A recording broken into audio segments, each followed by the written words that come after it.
જય સ્વામિનારાયણ દર્શક મિત્રો, આપણે આજે તમે ફરાળી વાનગીમાં નવી એક રેસીપી તમને આપવામાં આવશે. કદાચ ઘણા ઘરોમાં પણ બનતું પણ હશે. બરાબર. આમ તો કહેવાય કાઠિયાવાડી છે સિંકવા, પણ થોડીક અમારી અલગ અને થોડુંક આ બધું કઈ રીતની બનાવવાની ટેકનિક અલગ છે તે અમે આજે તમને દેખાડશું. વાહ!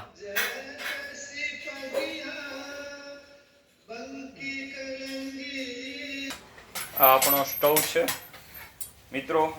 આપણે આની ઉપર રસોઈ બનાવતા હોઈએ છીએ, બરાબર. જે તમને વિડીયો બનાવીએ છીએ એમાં વિડીયોમાં બતાવવામાં આવે છે. આ સ્ટવનો અમે યુઝ કરતા હોઈએ છીએ, પણ આપણે અનાજ પણ આની ઉપર બનતું હોય છે. તો દર્શક મિત્રો, કે આને પહેલાં શુદ્ધ અને પવિત્ર કરવો જરૂરી છે. અનાજની કણો આમાં ખર્યા હોય, આપણે રોટલી ભાખરી શાક જે બનાવ્યું હોય, જો આમાં ઝીણા ઝીણા દેખાય છે, એટલે આને આપણે સાફ કરશું. આની જે રીંગો હતી એ ઉટકવામાં જતી રહી છે, અને હવે આની ઉપર આપણે સાફ કઈ રીતે પોતું મારું સ્વસ્થ કરવું.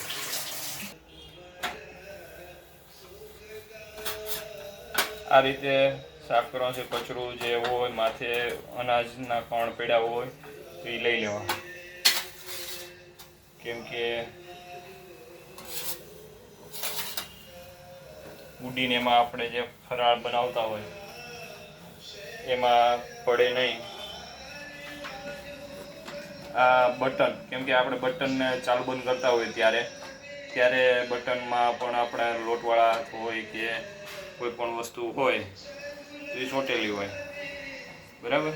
આ રીતે દર વખતે જ્યારે ફરાળીની વાનગીઓ બનાવવામાં આવે, રસોઈ કરવામાં આવે, ત્યારે આ રીતનો સાફ કરવો, બરાબર. 2 વખત સાફ કરવો.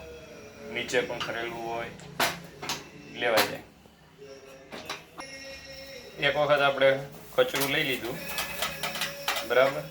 કચરું લીધા પછી આ રીતે એક વખત આપણે જેમ વાસણ ઉટકીએ છીએ એમ ઉટકી નાખવાનું, મતલબ સાફ થઈ જવું જોઈએ. કેમ કે તેલના સાટા છે કે કોઈ અનાજ છે, ઘીના સાટા છે, કેમ કે આપણે જબોળવાનું નથી, પોતેથી જ પોતું પણ વ્યવસ્થિત સાફ કરીને અને કરવાનું છે. ધોયેલું પોતું છે, અને આ પોતું પછી બીજે ક્યાંય યુઝ ન થતું હોય, ઓનલી ફોર સ્ટવ ને કિચનમાં જ, નીચે ક્યાંય આપણે યુઝ નહીં કરવાનું. હવે આ પાછું ફરીને પોતું ધોવાઈ ગયું છે. ધોઈને પછી આ ત્રીજી વખત પોતું લાગે છે, બરાબર.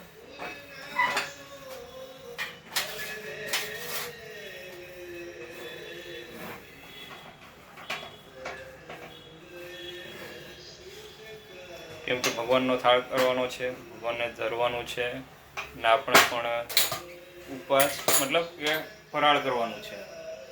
જો મસ્તનું થઈ ગયું છે, તમે આમ જોઈશો.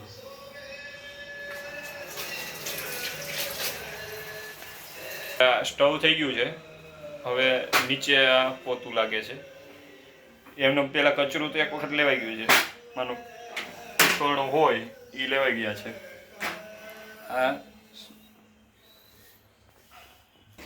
આ જે રીંગો છે ચૂલા ઉપર રહેતી હોય, અને ઉટકી નાખી, ધોઈ નાખી, બરાબર. હવે આને આપણે ગેસ ઉપર લગાવી દઈશું. તમારે જે રીતની રીંગો હોય, અલગ અલગ ઘણાને હોય છે. આની ઉપરના અલગ પાછી રીંગો આવે છે ગેસ માટે. આપણે એવી ગેસની રીંગો નથી કે જે પવન ના લાગે એની માટે, પણ એ પણ સાફ કરવી જરૂરી છે. હવે જેની જેવી સમય ને સંજોગને ધ્યાનમાં રાખીને એ પ્રમાણે પવિત્ર કરવું જરૂરી છે. હવે આપણે મોસોતા જે હોય, હાથ નૂસવાના કે વાસણ નૂસવાના કપડું, તો એને ચોખ્ખું ને પવિત્ર મતલબ ધોયેલું ને એવું હોવું જોઈએ. લોટવાળું નહીં. માનો કે જો અહીંયા અમારે ટીંગાઈ છે, લોટવાળું છે, બીજું એક અહીંયા છે, તો આ પણ લોટવાળું હોઈ શકે, બરાબર. એટલે એના માટે અમે અલગ ટ્રે રાખી છે, એમાંથી અમે કાઢશું.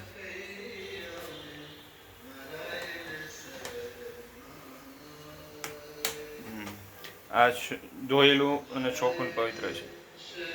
હવે આપણે આગળની વિધિ કરશું. આ છે, અમે આગળની પ્રોસેસ નથી બતાવતા કેમ કે બહુ સમય લોંગ વિડીયો થઈ જાય એના માટેથી. આ છે શીંગ, મિક્સરમાં પીસેલી, ખાવણીમાંથી ખાંડી પણ શકાય, જેવી જેની અનુકૂળતા અને પરિસ્થિતિ. બરાબર. આ છે મખાનાનો ભૂકો, પહેલાં ચેકા, પછી ફ્રાય ગરમ કરી, પછી કડકડિયા થઈ ગયા પછી એને ગ્રાઇન્ડ કર્યા મિક્સરમાં. પછી આ છે, તમે જોઈ શકો છો, કોકોનટ પાવડર, બોલે તો ભૂસું, બોલે તો ટોપરાનું સીંગ, ના તો છે ગોળ. આ છે એલચી પાવડર જેવી છે એને. આ છે, તમે દેખો છો અમારે કૂવામાં ઉલાળો આવ્યો છે, ઘી. અને આ છે આપણે સ્ટવ ઉપર રાખેલું લોયું, બકડિયું અને ચમચો. લોયું બકડિયું બે એક જ થાય. બરાબર. આ તો કોઈને ખબર પડે ના પડે, અમુક મજા. હવે આપણે સ્ટાર્ટ કરશું. જય સ્વામિનારાયણ. હે મહારાજ. આપણે આમાં ઘી નાખ્યું છે, એને ગીર ગાયનું ઘી.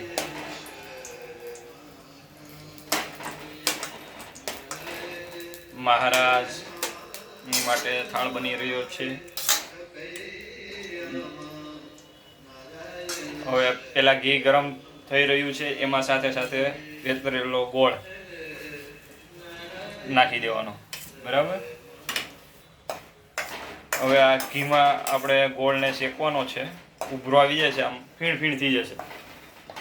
બરાબર. ત્યાં સુધી આમ ધીમે ધીમે હલાવવાનો છે. ધીરજ રાખશો ને. સ્વામિનારાયણ, સ્વામિનારાયણ. આ રીતનું ઘી ઓગળી ગયું છે અને સતત અમે હલાવીએ છીએ કેમ કે થોડોક ટાઈમ લાગશે, 15 થી 15 મિનિટ જેવું, 10 થી 15 મિનિટ. બરાબર. ધીમા ગેસે જો આમાં બબલ્સ થઈ રહ્યા છે, પરપોટા. બસ આપણું જીવન પણ એવું જ છે, એક પરપોટા જેવું. ક્યારે પરપોટો ફૂટી જાય ખબર નહીં પડે. એટલે ભજી લ્યો, જો કીર્તન આવે છે.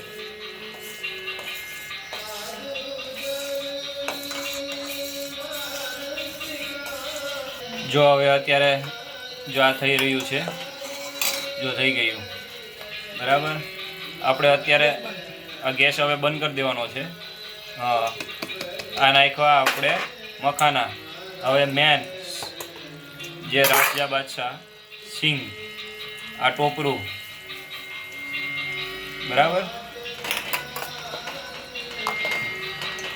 હવે આને આમ હલાવતું રહેવાનું છે.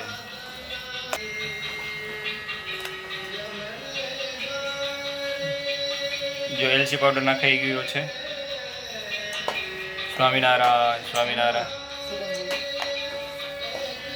એલચી પાવડરની સુગંધ આવે છે તમને મિત્રો? નથી આવતી? વાંધો નહીં, મને આવે છે.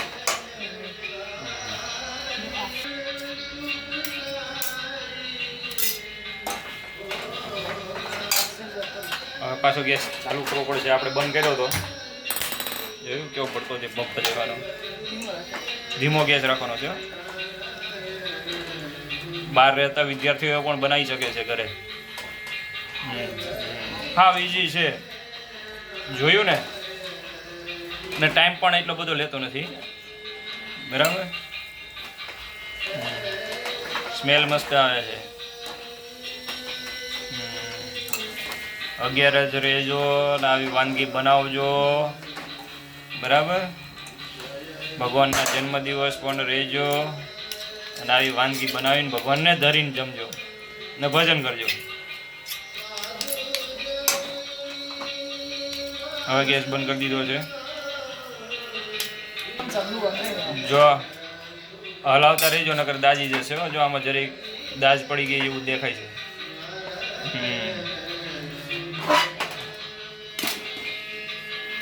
હવે લઈ લીધું છે. કમ્પ્લીટ થઈ ગયો છે આપણો સિંગપા. હવે જે હલાવતા હતા એ ચમચાથી સ્પ્રેડ કરીએ છીએ, પાથરીએ છીએ. બરાબર. પછી આના પહેલાં પાડી દેવાના છે આપણે. તાવી ધોવાઈ ગયો, ચમચો મુકાઈ ગયો, કેમ કે હરખું આવે નહીં એટલા માટે.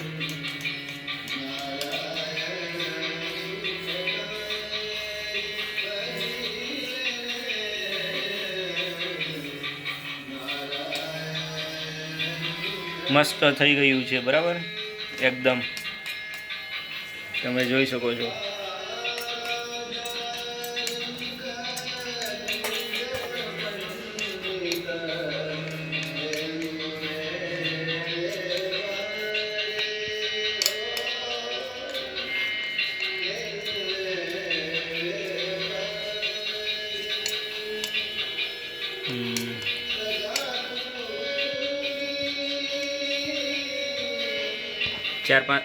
ચાર પાંચ દિવસ સુધી આમ તો વાંધો ન આવે સિંગ પાકને. બરાબર. એટલે અમે આજે 11 આવતીકાલે છે, સિંગ પાક આજે બનાવી નાખ્યો છે.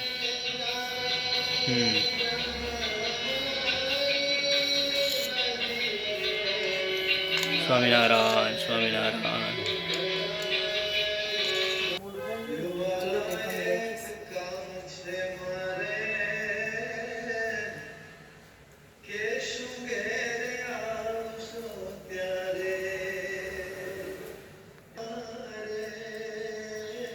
આ રીતે તમને ફાવે જ છે,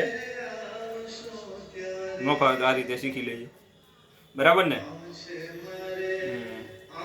બધાની તબિયત સારી હશે એવું અમે ભગવાનને પ્રાર્થના કરીએ છીએ. કેમ કે અત્યારે રોગશાળા જેવું છે, વાયરલ મચ્છરના કારણે. જુઓ હવે જેની યથાશક્તિ પ્રમાણે આની ઉપર ડ્રાય ફ્રૂટ જે નાખવું હોય એ નાખી શકાય, ન હોય તો આ પણ ચાલે. બરાબર.